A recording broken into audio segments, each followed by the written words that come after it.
پادری کی نصیحت۔ حضرت طلحہ بن عبیداللہ عشرہ مبشرہ میں سے ہیں۔ مکہ مکرمہ کے باسی اور تجارت پیشہ تھی۔ قریش مکہ کے ہمراہ شام کے مشہور قصبے بصرہ کے بازار میں مقیم تھے کہ اچانک ایک عیسائی پادری کو لوگوں میں اعلان کرتے سنا کہ تمہارے درمیان اہل حرم میں سے کوئی شخص ہے۔ اتفاق کی بات کہ میں اس کے قریب ہی تھا۔ میں لپک کر اس کی طرف بڑھا اور کہا، ہاں میں مکہ مکرمہ کا رہنے والا ہوں۔ پادری کہنے لگا، کیا تمہارے ہاں احمد نامی کوئی شخصیت ہے؟ میں نے کہا، کون احمد؟ وہ کہنے لگا، احمد بن عبداللہ بن عبد المطلب، وہ اس شہرت کا حامل ہوگا اور وہ آخری نبی ہے۔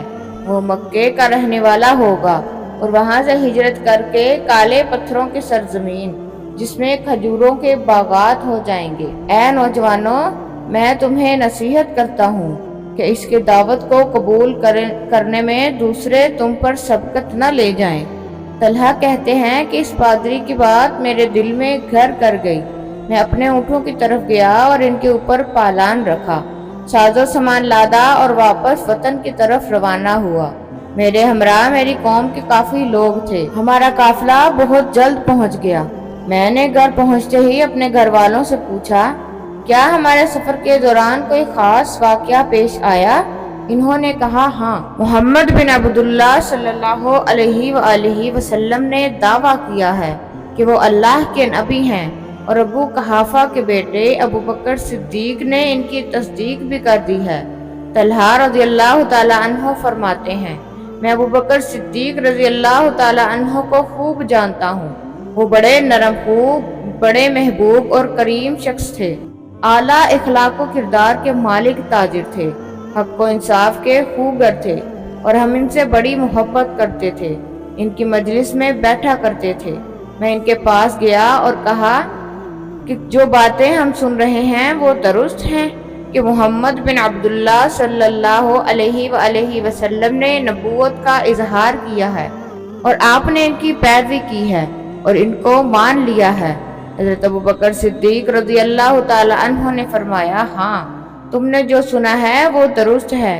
اور پھر انہوں نے اللہ کے رسول کی باتیں سنانا شروع کر دی اور مجھے ترغیب دلائی کہ میں بھی ان کا ساتھی بن جاؤں۔ میں نے ان کو پادری کی باتیں سنائی تو ابو بکر صدیق رضی اللہ تعالی عنہ کو بڑا تعجب ہوا۔ مجھ سے کہنے لگے کہ چلو محمد صلی اللہ علیہ وآلہ وسلم کے پاس چلتے ہیں اور ان کو یہ واقعہ سناتے ہیں اور دیکھتے ہیں کہ وہ کیا کہتے ہیں، اور تم بھی اللہ کے دین میں داخل ہو جاؤ۔ طلحہ رضی اللہ تعالی عنہ کہتے ہیں کہ میں ابو بکر صدیق رضی اللہ تعالی عنہ کی مدعیت میں اللہ کے رسول صلی اللہ علیہ وآلہ وسلم کی خدمت میں حاضر ہوا۔